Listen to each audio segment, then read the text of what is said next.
Okay, I want to welcome everyone tonight. We've got a lot to cover, so we'll jump right into it. There's been an uptick, especially in the Mideast, and there's a lot going on around the world in total, so we'll get into that here in just a minute. Pastor Tom, would you like to open us tonight? Father, we thank you, Lord, for yet again another night to be in your presence. We thank you, Father, for our hunger and our desire to know more about your word. Father, I pray right now in Jesus' name, Lord, that you'll reveal the scriptures to us as we study. I just pray, Lord, tonight, Father, that you'll receive the glory and honor that so richly due you in Jesus' holy and precious name. Amen. Amen. We'll jump in. Like I said, a lot going on. In fact, I've got some pencil notes here. I typed this up around, I don't know, 1 o'clock or something like that, and had to make some pencil additions after that. Israel, the war upticked again in Lebanon today. Israel struck an air base 20 miles into the country just about 4 or 5 hours ago.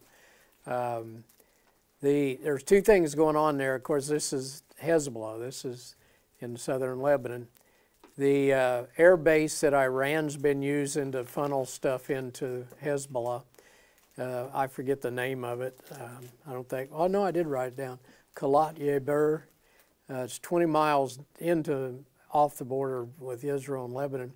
The other thing that's going on there, and they struck the air base, and that's a big deal. It's considered a pretty good escalation. The second thing that's going on there, Russia is now flying in that zone. There's supposed to be like a demilitarized zone between Israel and Lebanon. This goes back to the last war they had. A mini war, if you want to call it that, and they agreed that there would be a no militarized zone in between them. Well, it's called the, did I write that down? I can't remember the name. But that zone has a name. Well, Russia's been in Syria and Lebanon all this time, but Russia's not been active in this zone. But Russia now is flying patrols back and forth in this DMZ between Lebanon and Israel. So all that means is it ups the chances for another escalation if somebody does something wrong. Prime example, we'll just mention it in the European Union. I don't know where you picked it up or not, but Russia was transferring, I think it was 68 or 78 POWs.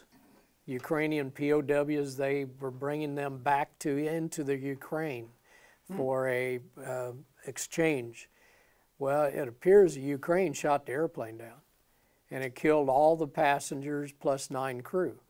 So they killed not only 68, I think it was 68 of their own POWs, they also killed 9 Russian servicemen that was on it.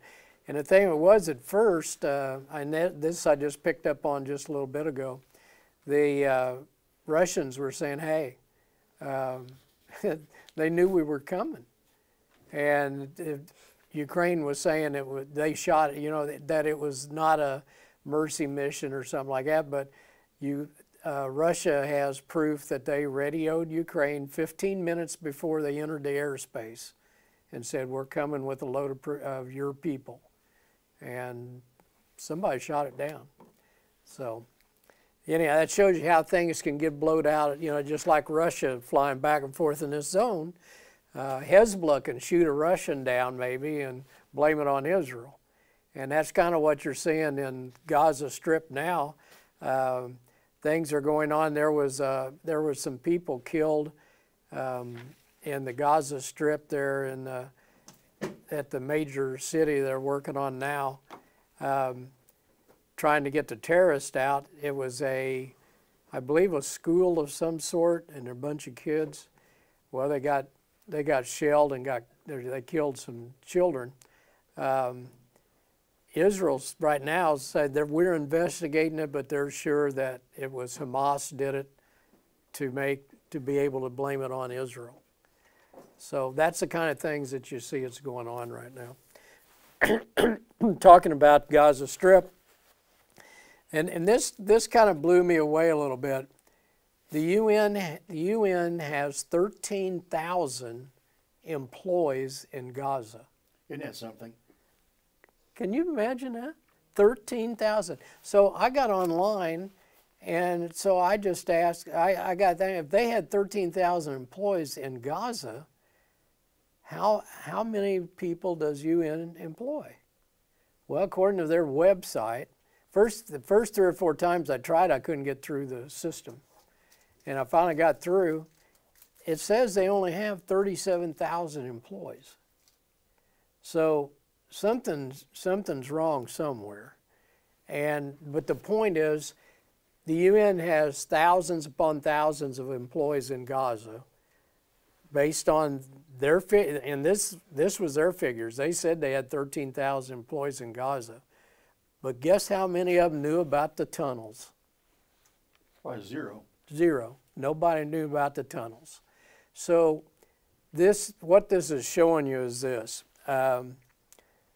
They want to make out that the Palestinians that's in the Gaza Strip are good people and they're being genocide and everything. These people are not good people.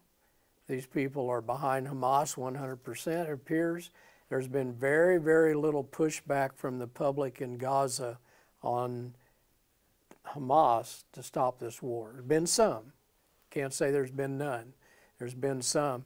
And the reason we know how these people support Hamas is that the few hostages that's come back have finally started telling their stories. And they're terrible. You've got, some of these hostages were taken into, like, Pastor Tom's house, and he's going to take care of them. Yeah, they took care of them all right. Starved them, tortured them, Right. Yeah. And so the Gazan people are getting pretty much, from what I can read and see, they're getting what they deserve. And I don't think there's any other way to look at it. There again, Israel's getting pushed terribly to stop the war. I mean, that's and the United States has turned on them. Talking about Biden has shown, I know he's suffering from dementia and he's an old man, but I'm going to tell you what, Biden is wicked. There's not, he is a wicked man. And especially with what they're doing now, here Israel's trying to fight for survival. And you've got most of the Democrats in Congress and the Senate and the President of the United States doing everything they can to trip them up. And it's so sad. The only reason I think the Biden administration is still providing arms for Israel, it's not because they want Israel to win, it's because the military complex, the economics, the big bucks are all behind it. And they're definitely pushing Biden, you got to keep doing this, because they're making tons of money. Making money like you won't believe. And so it's money driving it, just like Rush Limbaugh used to say all the time, follow the money trail. And there you find your answer. And that was such a truism. But Biden is pushing. Biden is to the point that him and Netanyahu have absolutely no relationship now. They keep pushing Israel that you've got to quit this, and Israel's saying we're not. And so that thing's going to continue to escalate to the point something's going to break somewhere along the line with this. It's going to be interesting to see what. Christian Broadcasting Network had mentioned here this week. As a matter of fact, I listen to them every morning and read some of the blogs they have. They were saying that they discovered that after the terrorists went through the gates and tore down the fence, they went in and murdered, raped, pillaged, and did things like that. Then after they were doing that and left, the villagers from Gaza had gone in and were raping and pillaging and murdering, and just followed suit. Went on for several hours afterwards. It did. Yeah, by the citizens themselves, not the Hamas, fighters. So, but here's the thing: everybody's starting to push for it. They're trying to force a two-state solution, of course. That's what's been talked about. But Hamas, again today, their Hamas leader gets up and says, we don't want a two-state solution. They've never wanted one since 1947. They've never been open to a two-state solution because it's all about Israel has to disappear. And that's all they want. Israel doesn't want a two-state solution. The Palestinians don't want a two-state solution. So why are you trying to force a two-state solution, knowing that it has zero chance of working? Would never work. If they weren't going to benefit from it, they wouldn't be pushing it so hard. Yeah, you're right. Just needs to go do what they have to do, and the heck with what the world thinks. Yeah. Just do what you have to do. I think you're right, John, and I think that's, John made the comment that Israel just has to do what they've got to do. And I think that's their mindset right now. I hope so. Now, there's some disruption within the country. You got to feel so bad for these people that have hostages that are family members and stuff, because they're pushing Netanyahu to get them home. Most of these other hostages, I don't think will ever come home except in a body bag. It's going to be unlikely the way things are right now there'd be any sort of deal. Israel has laid out some deals. They have offered Hamas that we'll let your leaders come out and go into exile. And, you know, just you guys got to lay your arms down and leave. Hamas says, no, we're not doing it. And their demand on Israel is for Israel to surrender. That's their part of the negotiations. Hamas says, Israel, the only way we'll quit is if you surrender. Israel's laid out some packages to where you could have, you know, a cessation of the arms, but it's not going to happen. And hopefully that, you know, God's hand will be on Israel, that will carry them through this. And it's just such an interesting situation. The war is expanding. Israel has really started, they're actually taking Iran on. Before, they've kind of left Iran out in the, you know, on the edges. Everybody has. I mean, it's just like they're all, everything that's being done, Hamas, Hezbollah, the Houthis, everything that's going on all has the octopus tentacle of Iran involved in it. And how do you know? Okay. Israel has killed, and just the other day in southern Lebanon, they struck a meeting place. They killed 3 Iranian generals. 3 of their generals were in this meeting in Syria. All right? The United States and UK took on the Houthis in Yemen, right, last week. Mm-hmm. All right. The other day they killed, I forget which day it was, they killed 75 people in one airstrike. 9 of those 75 were foreigners, all right?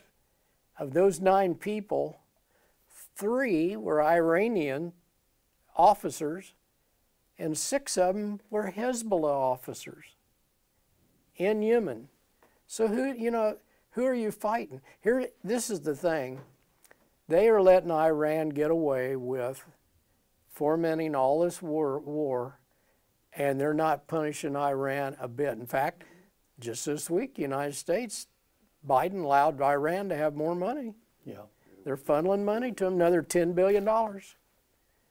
It's just nuts, folks. I'm telling you, just absolutely insane.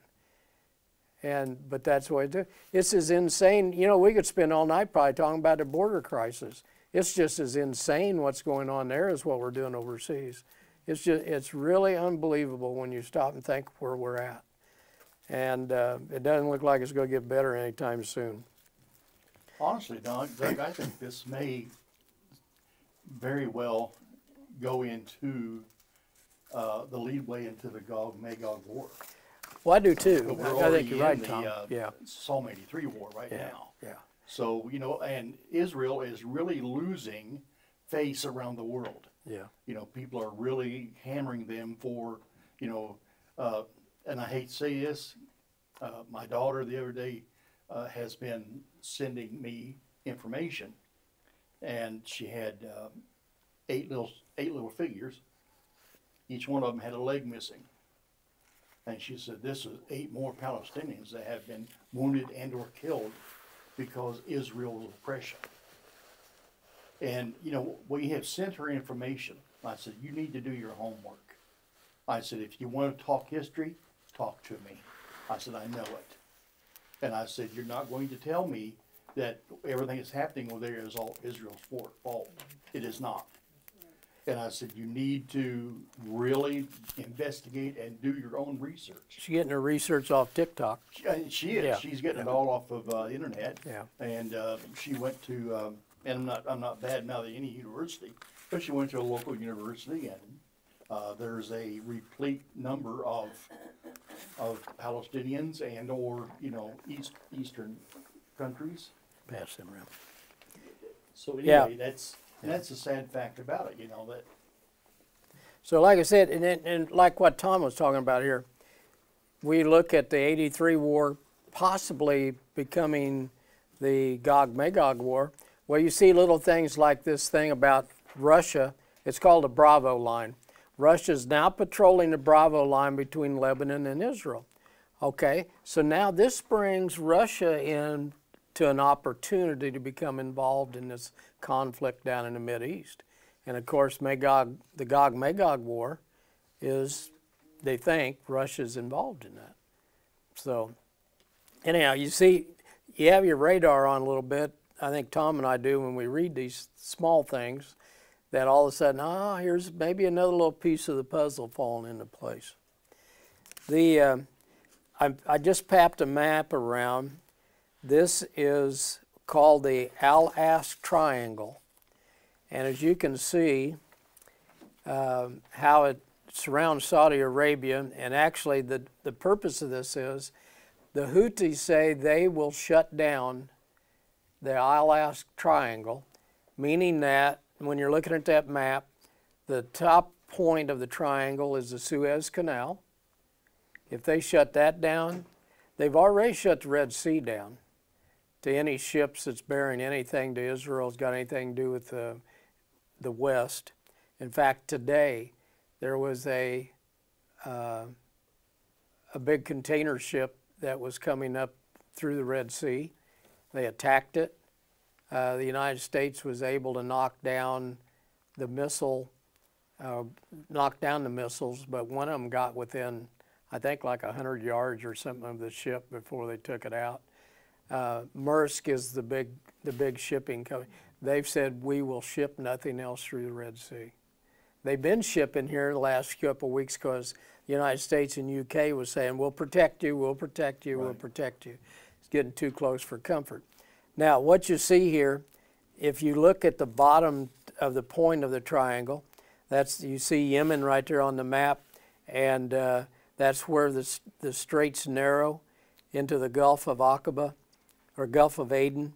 And then you go around on the other side, up on the upper right-hand corner, that they have the opportunity to shut down that Strait of Hormuz. If they do, if they shut down the shipping in all 3 points, the shipment of oil to Europe, to Israel, to anywhere in the Mediterranean, and to the United States is going to come to almost zero. They would be able to effectively shut down all the oil coming out of Iraq, Saudi Arabia, the UAE. All the major oil shippers would be shut down. And that's what they're saying they're going to do, that they're going to shut those down. That's their plan. The other thing, and when we get out of the Mideast here in a minute, the red heifers, according to Hamas, the reason they attacked on October 7th was because Israel's getting ready to do the red heifer purification. And they said they wanted to disrupt that. And that is, we don't know, they've been pretty closed-mouthed about it there in Israel, but evidently these heifers are pure, and they're getting ready to burn them to get the ashes, to put the water in, to do the purification ceremony. Okay, here's the major story this week out of everything I talked about. The West, especially the United States, is starting to feel the pinch of taking down these drones and small rockets that's being fired at these ships. All right? Here's the reason why. The cost of the missiles we're using to take these things out range from $1.9 to $9.8 million a piece. Guess how much the drones cost that they're taking out? Anybody want to guess? I have no idea. $2,000 each. So we're spending $2 to $10 million a copy to take out a $2,000 piece of equipment. Now, here's the other thing. It takes us months to replace those missiles that we're using. The Houthis alone are turning out 30 drones a day out of their little shops. Of course, it's all Iran backed. Iran has gone into this thing. That's why Russia's using Iranian Shahed drones. They're cheap and they work real good. In fact, I read an article today in one of the science blogs I read, how Iran now has come out with some new enhanced versions of their drones. They're very sophisticated with their drones. They know they've been into this for quite a while. They've planned this thing, but anyhow, the other thing is the ships, the destroyers we have in the Red Sea that's taking these drones down. They can't even reload them out on the water. That ship only carries 80 of those missiles, and it has to come to port to replenish its supply. So what happens if you had a really mass launching of these things? A bunch of them's going to come through. I'm sure that they know this. Oh, absolutely, they know it. And they know it today. It's in the paper. This is not, you know, this is Navy reporting this stuff. I was easy to find up all this information I just read to you. You can just Google all this stuff and it's right there. Navy reports on this and that. Yeah, but that's a big deal. And this thing's going, this is something that's got to come to a head pretty quick because we are taking our stores down terribly. And it's just economics that you've got, you know, you can't keep spending $2 to $10 million to take out a $2,000 piece of equipment. Okay, let's shift real quick to the European Union. Russia plows on just like they've been doing. The big thing the Ukrainians are out of is people.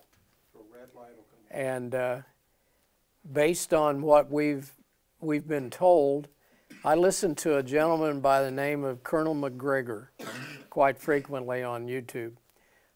He served in the Trump administration. He's ex-Army.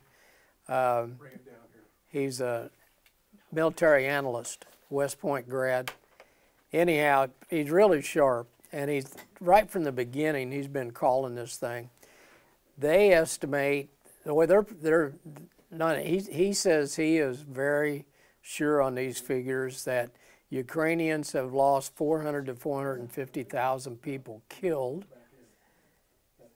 thousands upon thousands injured on top of that. Russia's lost about 50,000.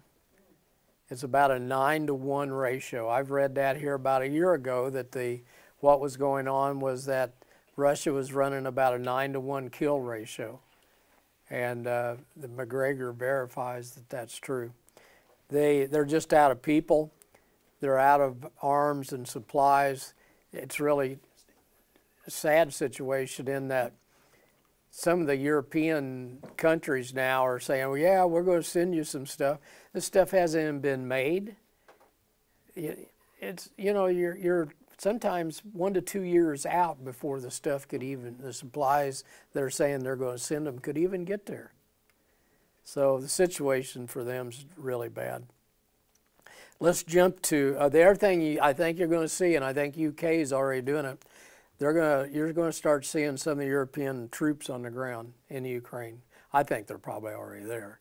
We know there's some American boots on the ground, and I think the UK said they were going to send like 5,000 troops here a week or so ago. That's one reason why Russia's been bombing and sending rockets over into western Ukraine, is to let them know as this stuff gets supplied in, or if they start bringing troops in to amass troops or something, Russia's already showed we can take you out. So let's talk about Davos for a few minutes. I don't know if you guys followed that close or not. I wrote down a few things. We were talking here before we started the videotape about the ritual, a pagan ritual that was performed on Wednesday night. If you want to see something absurd, Google that and watch it. You've got this priestess of some sort out of South America that's out of the jungles, and she's part of some special tribe. Anyhow, she was doing a cleansing ritual on the participants at Davos, going around blowing on them, the purpose of which was to cleanse them. Did you see that? Yeah. To cleanse them because Mother Earth's in danger, and Mother Earth's got to be cleansed. And yeah, it's quite a sight. You ought to Google it and watch it. She's walking around on stage with these people is putting Davos on, puffing on them. Yeah. Yeah. Now see, that is a replication of what Jesus did. Yeah. He blew on the disciples. Yeah. The Holy Spirit, speaking to them. Yeah. Yeah. Here's the things that's coming out of this. The things they're pushing. Digital IDs are required to track your carbon footprint. These are going to become mandatory. And you can forget about your backyard gardens. This wasn't part of Davos. I picked up onto this morning. I've just glanced through things. Your garden is hurting the climate. They have now determined that your backyard garden, an urban garden, has a 6 times more carbon footprint than a farmer out here growing cabbages in the field. Okay, so your urban gardens aren't going to be allowed once they start tracking your carbon footprint, because you're making too big a footprint with your backyard garden. You need to be buying. See, it's all they want you to be foragers. They'd love to see you go back and be hunters and gatherers, although they don't want you to have any weapons and they don't want you to kill animals. Okay. Other than that, they'd like for us to be hunter-gatherers again. It's just, here again, it's just insane. I keep thinking it can't get any worse, and it gets worse every day. That's like the idea behind electric vehicles. Yeah. This was a nefarious idea right from the very beginning. They knew it wasn't going to work. Yeah. But the idea is that, hey, we pull the plug, those cars don't go anywhere. And we know what's best for you. The other thing they're pushing is a global tax on corporations. And of course, Biden already signed off on this, I think, either last year or year before. They want a 15% tax on all major corporations. Any corporations operating in multiple countries, you got to pay 15% tax to the UN, of course. They need funded. The big thing is they want to control the media. And because there's so much disinformation and misinformation coming out, and it can't be tolerated. Prime example, this didn't come out of Davos. This is a separate thing this week, but you see all this stuff's timed together. What's the name of the guy that's head of the WHO? Okay. Anyhow, he's out crying the blues that all this misinformation and disinformation in the media is causing problems for this contract with the countries we've been talking about. He says some of the countries aren't signing on to this treaty because they're getting pushback at home. Biden, of course, already signed off on it. We're already done. But some of the countries are pushing back.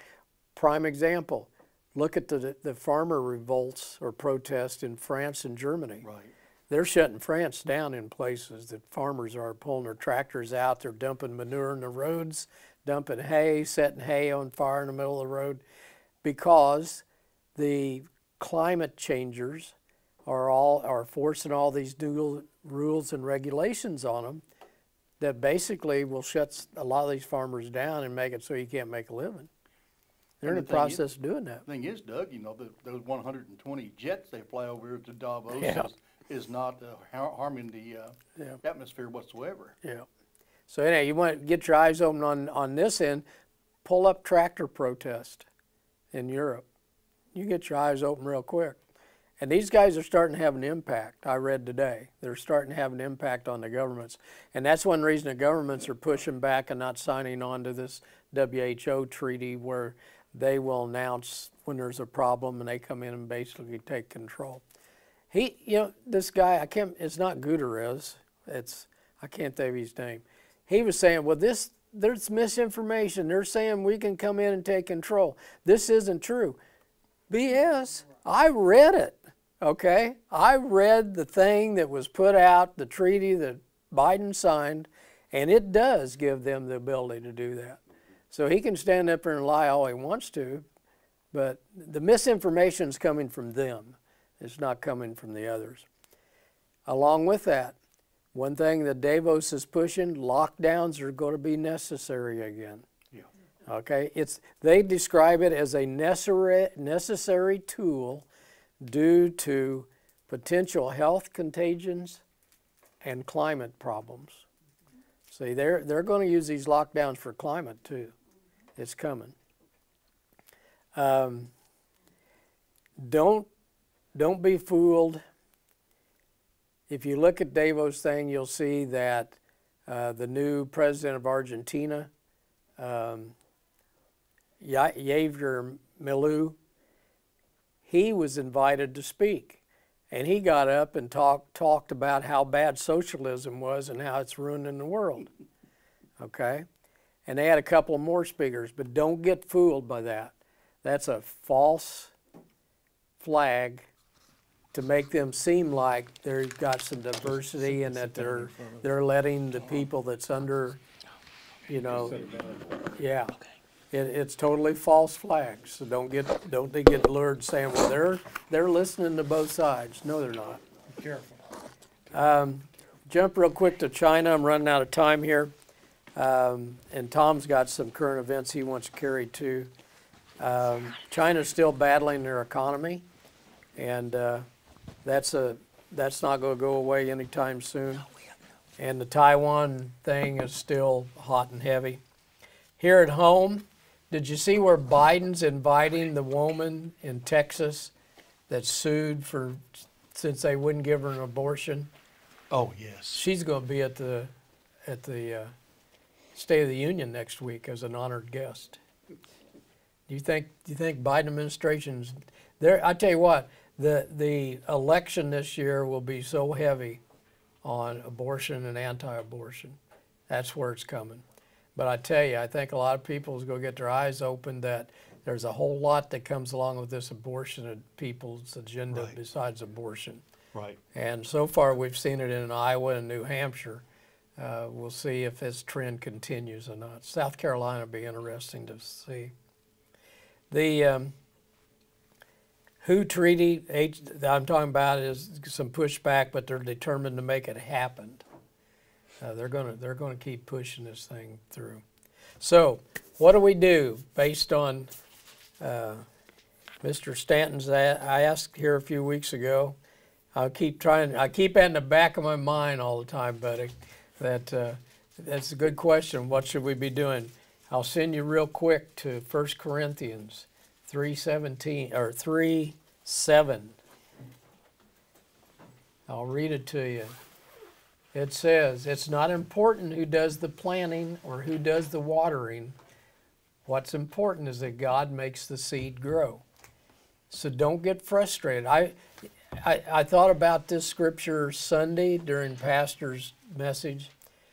Richie was talking about that he caught himself rethinking, you know, I was in a, if I remember right, I'm paraphrasing, he said he was in a situation during the week where he could have maybe talked to somebody about God, and he didn't.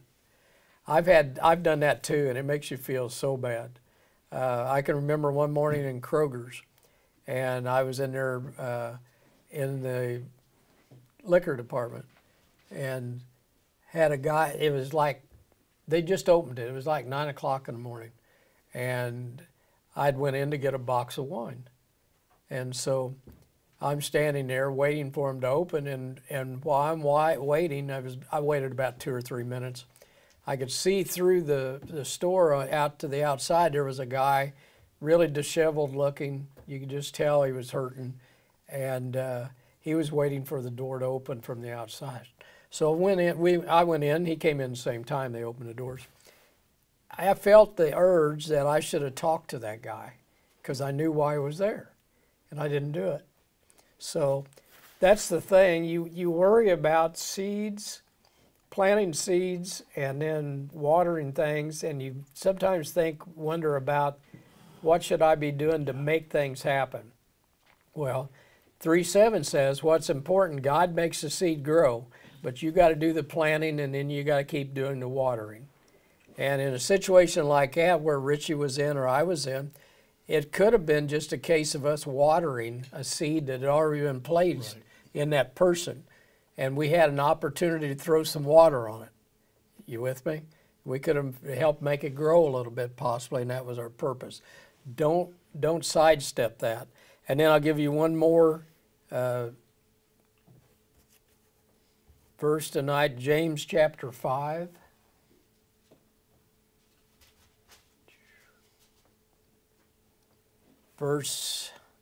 Verses 7 and 8, and they read, "Dear brothers and sisters, be patient as you wait for the Lord's return. Consider the farmers who patiently wait for the rains in the fall and in the spring. They eagerly look for the valuable harvest to ripen. You too must be patient. Take courage, for the coming of the Lord is near."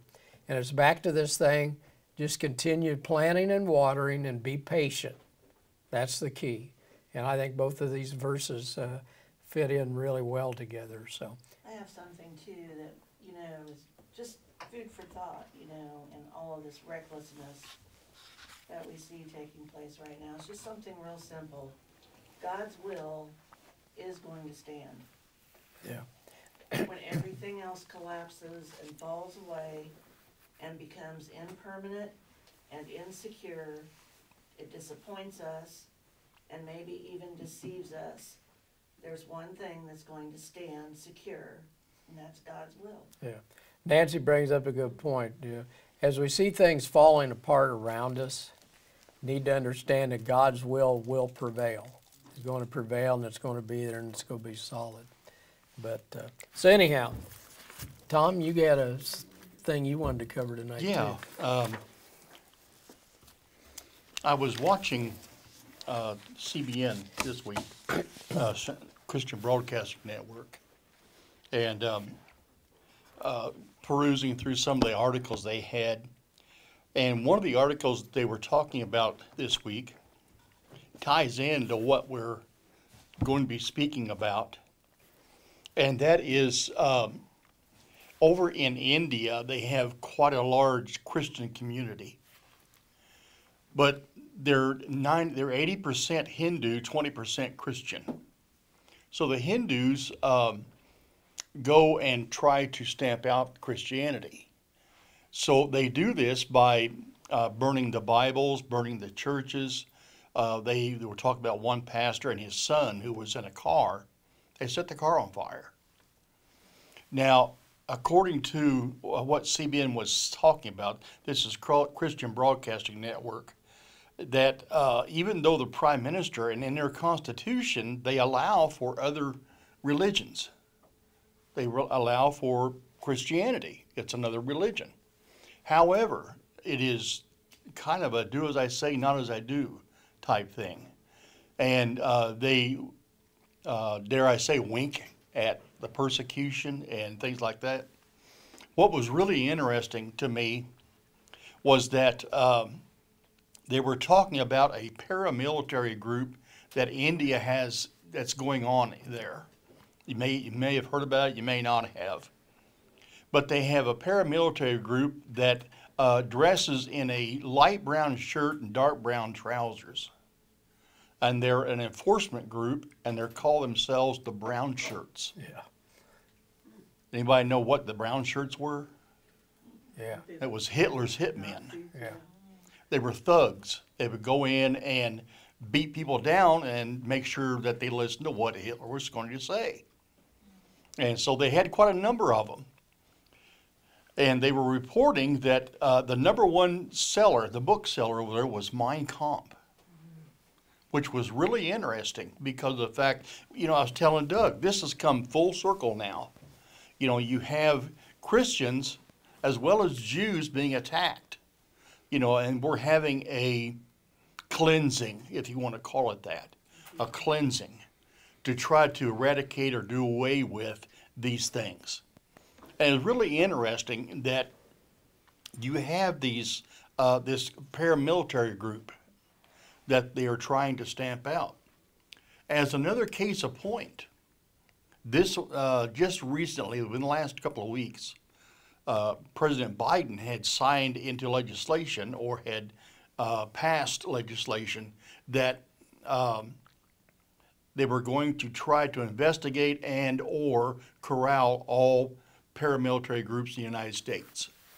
One of them is very famous. It's called Mama Montana.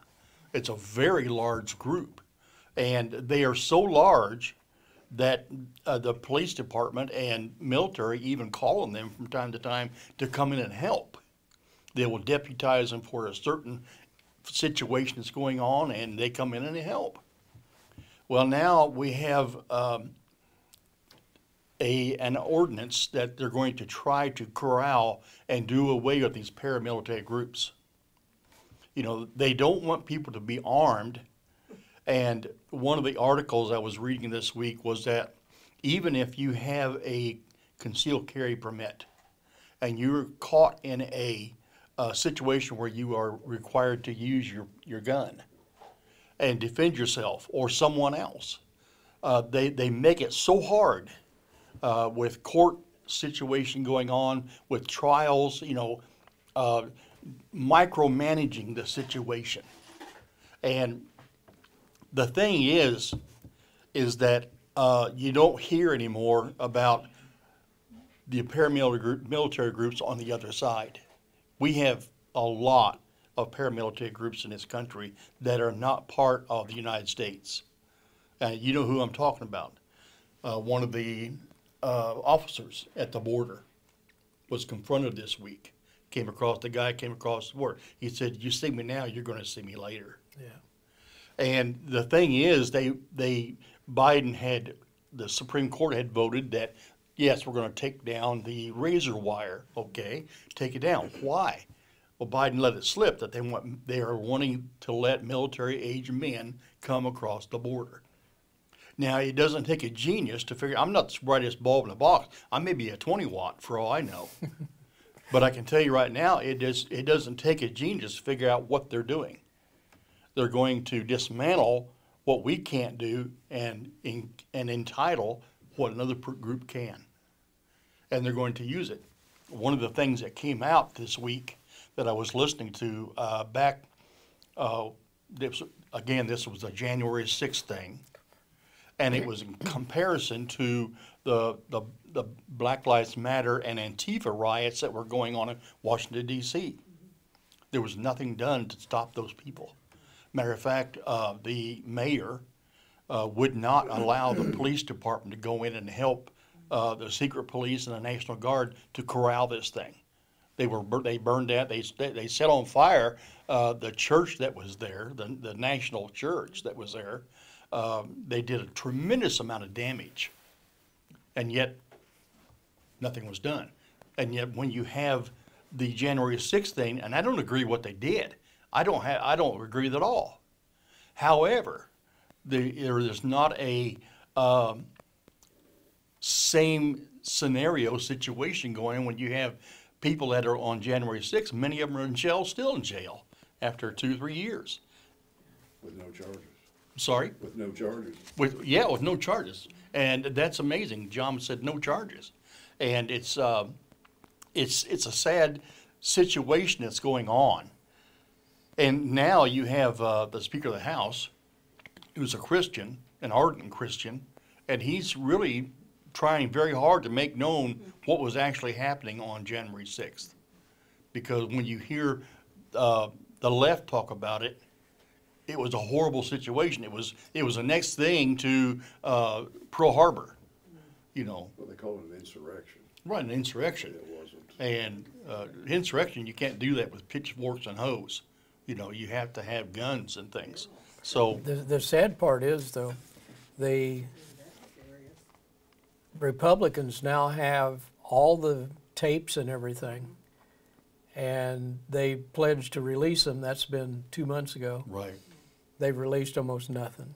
Well, all the written material they had disappeared. So It all disappeared. Isn't it amazing? All the verification and information they had disappeared. the Republicans aren't any better than the Democrats. No, they're not. It's the same. Like Jack Hibbs said, I'm not a friend of the Democrats. I'm certainly not a friend of the Republicans, because this in-house squabbling back and forth all the time is ridiculous. It's just posturing. It is, you know, a lot of it, John said, is just posturing. It is, and it's, I'm sorry? I said, and they're getting paid for it too. But I'm starting to have the same mindset of a lot of people that I listen to recently. And that is that nowadays, the way things are, and everyone is so far left or right, a two-party system in this nation doesn't work anymore. Not with the two parties we got. They are ardently trying to, whether you are pro or anti-Trump, it doesn't matter. They are ardently trying to keep him from getting in. One of the articles I read this week, sometimes Connie says, you know, you are your own worst enemy when it comes to this stuff. But I want to know what's going on. If there's a train coming, I want to see the light. You know, I want to make sure that I'm aware. Well, the thing was being said was that as they are dealing with this mess, and we have Trump that is running, the World Economic Forum had said we need to plan for a Trump presidency, because he is really he's really being pushed to win this thing, you know, and he's doing a good job of winning it. People are fed up. They are fed up with the mess that's going on. On both sides. Oh yeah, on both sides, because a lot of the Democrats are beginning to see that this is just beyond ridiculous. You know, so anyway, I've always wanted to do a chronological study. Okay, just before you start, keep this map and watch those 3 points, because this is going to be the telling factor in how fast this thing can escalate over there. Because if they shut the oil down like they're saying they're going to do, here's what Houthis saying. The Houthis are saying, if Israel doesn't stop today, we're going to shut down that triangle. And what they're shutting down, not only just commerce, but mainly the oil. So we'll see what happens, but keep that in mind. That's fine. And the thing is that you have this going on. You have Yemen, you have Saudi Arabia, you have different areas that are, all of them are all in this right now. And it's one of the reasons you can look at it and say, hey, you know, this is the Psalm 83 war. This is what's being told about, because you have so many nations that are coming against Israel right now. They are singularly on their own. I mean, the United States has some FaceTime in it, but it's not to the point. They're not backing them because they want a two-state solution. A two-state solution doesn't work. It's been proven time and time again. But that's what they want. My idea is that what they need to do is shut your mouth and let them do the fighting. Just support them. And then if you're aware at all of anything having to do with the Gog-Magog war, eventually Israel will be on their own. And so what does that mean? America will not be backing them. There'd be no nation backing Israel. None. Zero. Zip. None. So Israel will be on their own, and they will come under attack. And they may very well have a lot of catastrophic situation going on. However, they won't be destroyed because God will just kill them. Will take care of the battle himself. And that's the thing. It has to. You have to see when you look at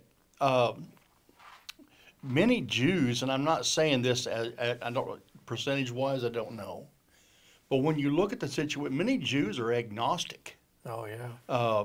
They're agnostic or atheist. They don't really believe in it. And when, why don't you believe in it? Well, look what happened during, Hitler's time and all the 6 million Jews that were killed. And then you have this situation, all the millions that were killed there, God abandoned us, so why should I believe in a God that's going to abandon us? But, that's the mentality. But God is going to show that he is in control, and Israel is his favorite nation. That's amazing to me, because all this started, if you remember, in book of Exodus. Who do you choose this day as your God? Do you choose me? And yes, absolutely we do. So the covenant was set. I choose you as my people. That covenant never ended. Israel's did, but God's didn't. And he is still defending his people. And it's just amazing to me. And you think, how many years ago, how many centuries ago was that when that covenant was implemented? That's amazing to me. We have a faithful God. He can do that for Israel. He can do it for me. Amen. I've always wanted to do a chronological study. And my study starts at 606, 605 BC. And that is the first implementation when you have Jehoiakim as a king and Nebuchadnezzar sends a entourage to Jerusalem. They come in, actually that's about 612 when that happened. And they have an entourage that comes into Jerusalem. And they go in, and actually the king during that time was Hezekiah. And so they go in, and he just takes them around, holds them by the hand, and said, hey, look at my gold, and look at my silver, and look at all I have, and all the possessions, all the cattle, all the sheep, all the goats. Look what I have, And they're going, that's pretty interesting. Well, 606, the first time when Nebuchadnezzar's army comes in. And Nebuchadnezzar is not king yet. So he is fighting a battle for his father. And he goes in and he surrounds Judah. And more importantly, Jerusalem. And there are two other cities, flagship cities in Israel or Judah, that have already collapsed. The smoke, they can see the smoke rising because they've been sacked. So Jerusalem is the last city to be sacked. And the waves of deportation didn't happen like one great big busload and they took them to Babylon. It didn't happen that way. Slowly but slowly, different ones. I believe Daniel was in the first group, and that was with Esther, Isaiah, and Ezekiel, the first group. So that was the first group. Now what they did when Nebuchadnezzar went in to gather up these exiles, and they gathered them up. So you have Daniel, you have Esther, you have Meshach, Shadrach, and Abednego, and these were all people of prominence that was in Jerusalem. They weren't just random people out here that was a street sweeper. Nothing against street sweepers, because I've done that many times, but they weren't that. They were actually part of the palace. So you have Daniel, Ezekiel, you have Esther, and different ones that are prominent in the palace. They're prominent people. So they go up and they gather up these people. It's about 400 miles, between 400 and 500 miles from Judah to Babylon. So it takes a while to get, about 4 months to get there. And so they take these in. That's the first round. The second round, they go back, they get some more people. They take them back to Babylon. And then in the third round, they go in and they completely sack Jerusalem because you have a king that is not paying attention to them, and that's Jehoiakim. And he is, they go in and they take him. They said, you're not going to be a king anymore because you were a puppet. We told you what to do and you wouldn't do it, and revolted. So then as a result of that, Jerusalem was sacked, and all these people came over. Now they had to have a clientele group that stayed in Jerusalem, that stayed there. So you have this group of people that were, let's say they were nameless. We don't know. They were nameless. They weren't prominent, but they were left behind to do farm the land, to do the bidding of the Babylons or whoever else who had come in. Because before this, you had the northern nation of Israel that was attacked. That was Assyria. Sennacherib came down and sacked Israel, took them, carried them away. And when you read about this, and I'm trying to remember which prophet it was, said they when they came in, they took them by hooks. They would ride by on horses and cast their hooks and hook them and pull them, and they were brutal. So when God chose to take Israel captive, he used a more benevolent king. Now, Nebuchadnezzar wasn't a kind guy necessarily, but he was better than what Sennacherib was. Sennacherib was wicked. He was really mean. And so the northern Israel was taken away. That was in 722. The last deportation in Judah was 586. That was the last one. So when you have this happen, they have this entourage that comes in. And they set up a kind of a military group that's there in Judah. It's all of Judah. It's not just part of it. Now you have Egypt to the south. So they're constantly coming in trying to press to take over some of it too. They finally get thumped. And they get thumped good.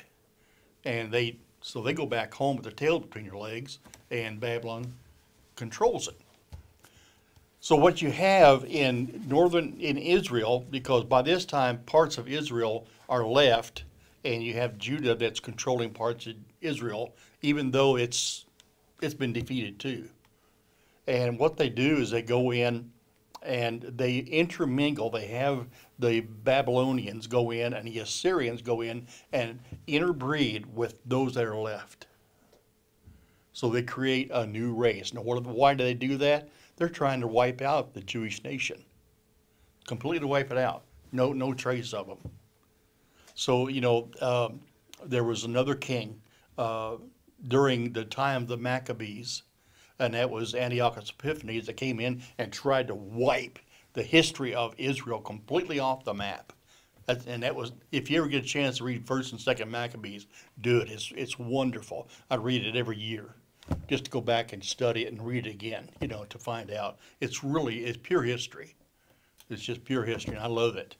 So he goes in, and they make these people interbreed with the Babylonians or the Assyrians.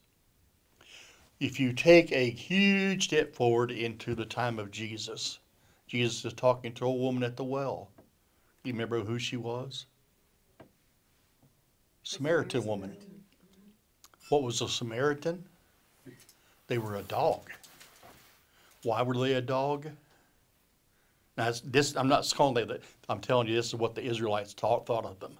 They were a dog because they were the mixed breed between the Assyrians, Babylonians, and the Jews. They were no longer Jewish. So whenever the disciples saw him speaking to her, do you not know who you're speaking to? She's worse than a dog. It was to the point even during that time, and you correct me if I'm wrong, the head priests and stuff, they'd be walking down the street. They wouldn't even look Yeah. at these people. In fact, what was it? There was a name for them, the bloody.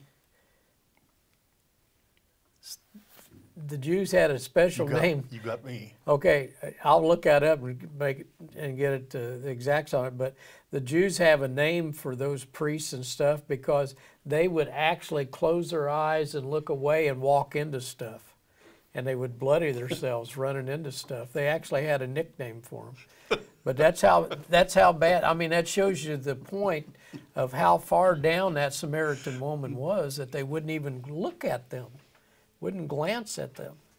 They didn't, like I said, they were worse than dogs. They didn't even consider them an animal. I have a funny story I'd like to share with you. I worked at a welding shop out in Nebraska when I was working as associate pastor out there. And I had to do a project. We had a radial arm drill. You probably know what a radial arm drill is. They're massive. They don't move. They don't move.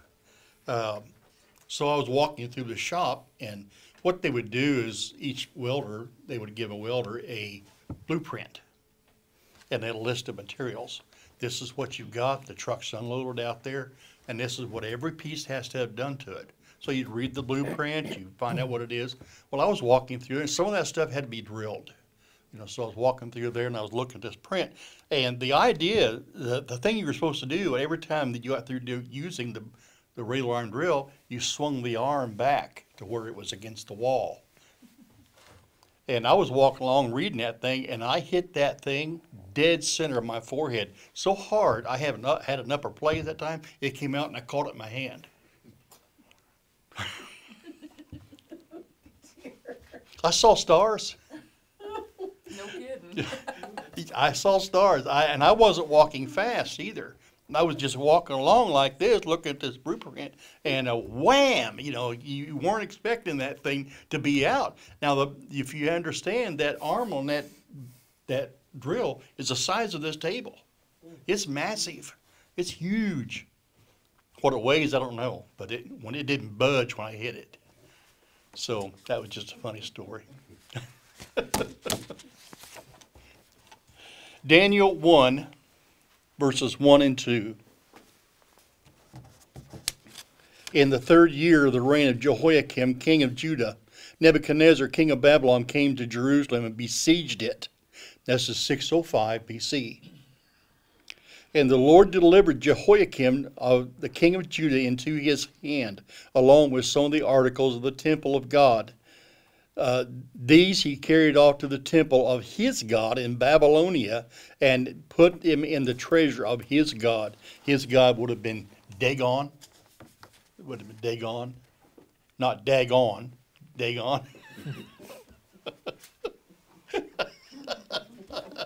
Ba-dum bunch. Now that was funny. I don't care who you are. That's good.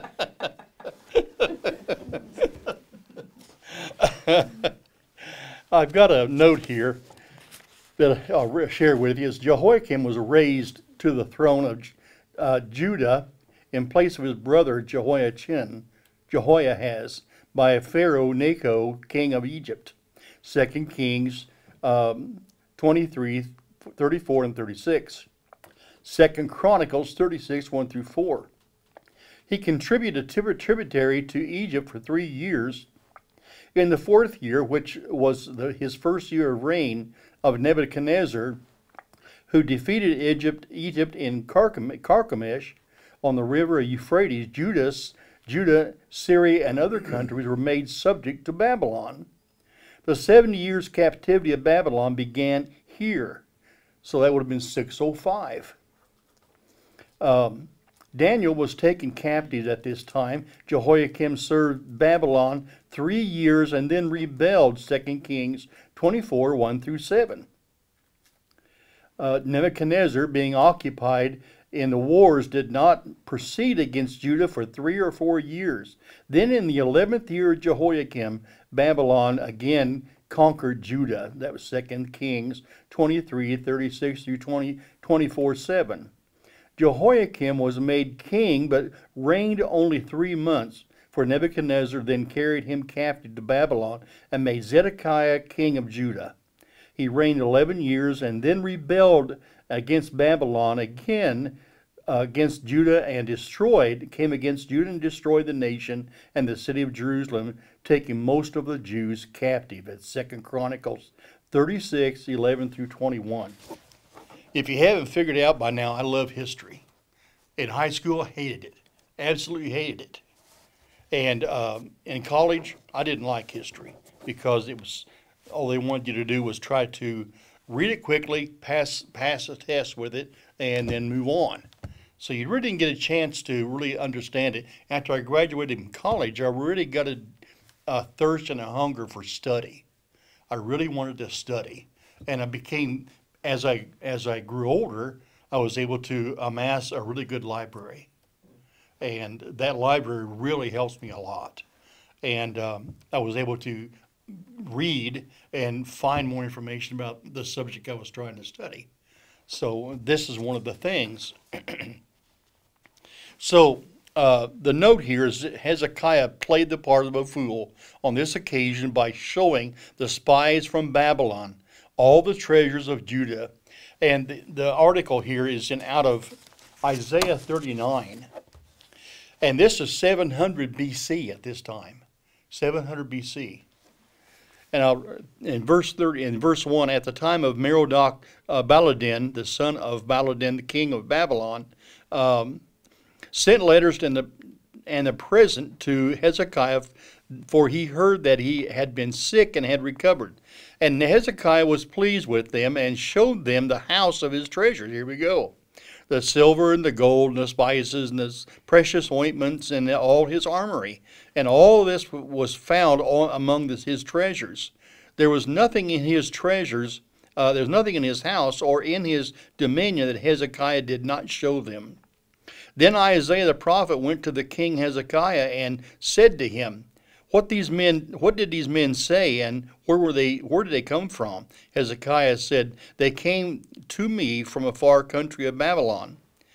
And he said, what have they seen in your house? So Hezekiah answered, there is nothing among my treasure that I did not show them.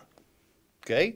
Then Isaiah said to Hezekiah, hear the word of the Lord of hosts. Behold, the days of your coming, when all that is in your house, and what your fathers have accumulated, until the day shall be carried to Babylon. Nothing shall be left, says the Lord. And they shall take away some of the sons you have that will descend from you, whom you will beget, and they shall be eunuchs in the palace of the king of Babylon. So Hezekiah said to Isaiah, the word of the Lord which you have spoken is good, for he said, at least there will be peace and truth in my days. Now, in 606, Daniel, chapter 1, 3 through 6, says this, NIV, out of the NIV, the king ordered Ashpenaz, chief of his court's officials, to bring in some of the Israelites from the royal family and from the nobility. Young men without any physical defect, handsome, showing aptitude for every kind of learning, well informed, quick to understand, and qualified to serve in the king's palace. He was to teach them the language and literature of the Babylonians. The king assigned them a daily amount of food and wine from the king's table. They were to be trained for 3 years, and after that they were to enter the king's service. Verse 6 says, among these were some from Judah, Daniel, Hananiah, Mishael, and Azariah. The chief of the officials gave them new names. Daniel, the name Belshazzar; to Hananiah, Shadrach; to Mishael, Meshach; and to Azariah, Abednego. Isn't that interesting? I think that's fascinating. Here they have, and they would not have brought them back if they had not been perfect specimens. They wouldn't have done it. They wanted men that were attentive, sharp, handsome. That's one of the qualifications. They had to be handsome. And these men were, would probably be in their 20s, pretty close to it. And so you have these men that come here. Isaiah 39:7 says, "And it shall be that they will take away some of your sons who will descend from you, whom you will beget, and they shall be eunuchs in the palace of the king." I did a little study on the eunuchs. It was interesting. Many of the captives became eunuchs. This is Daniel 39:7. Daniel, I didn't go to 39, I'm not sure. I'll have to check my reference there. A eunuch is a male who has been castrated. Throughout history, castration was often served as a specific social function.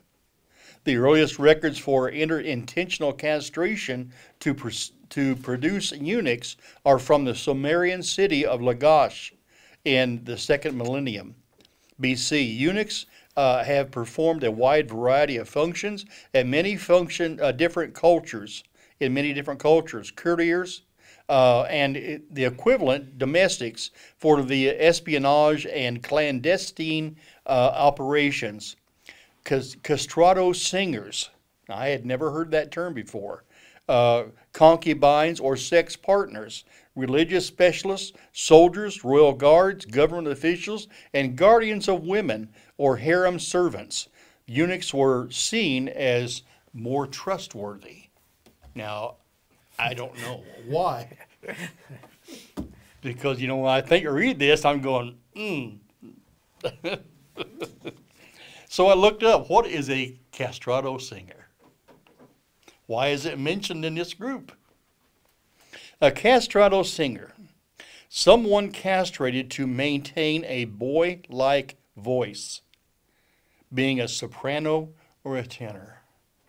Now, if you remember, throughout history, many, many countries would not let women perform. So men had to take up the role, dress in drag, and be a woman. So they had to have a high voice, soprano. I've known men who had soprano voices. I mean, they can really hit I have hit a high note like that before, not intentionally. I racked my toe one time. Boy, I'm not kidding you. If you didn't see them Huh? if you didn't watch them singing, you would think it was a woman. Yes, Yeah. you would. Yeah. And that was the idea. You would think they were a woman and they were singing, because women weren't allowed to perform, only men.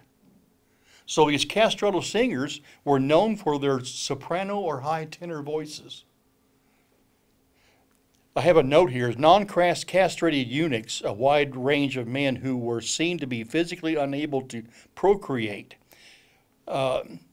Hippocrates described the Scythians as being afflicted with a high rate of erectile dysfunction and thus the most euchenoid of all nations. I had never heard that term either, but that was interesting because that it was one of their characteristic and their marks was that they had difficulty having families.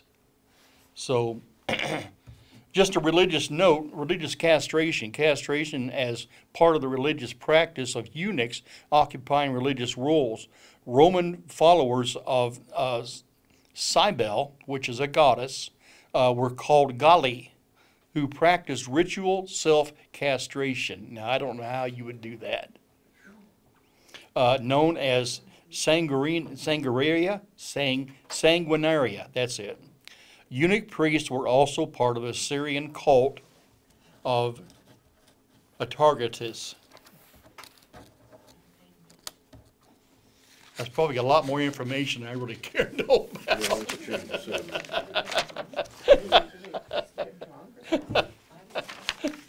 But I thought that was interesting because you get an idea of what this is about. Were you going to have a video tonight? We can or we don't have to. It doesn't make any Go difference. ahead if you want to. I can stop there. Is that a good place to stop? Sure, it'll be a good place to Okay. stop. We'll sign off on the internet at this time, and thank everybody for tuning in.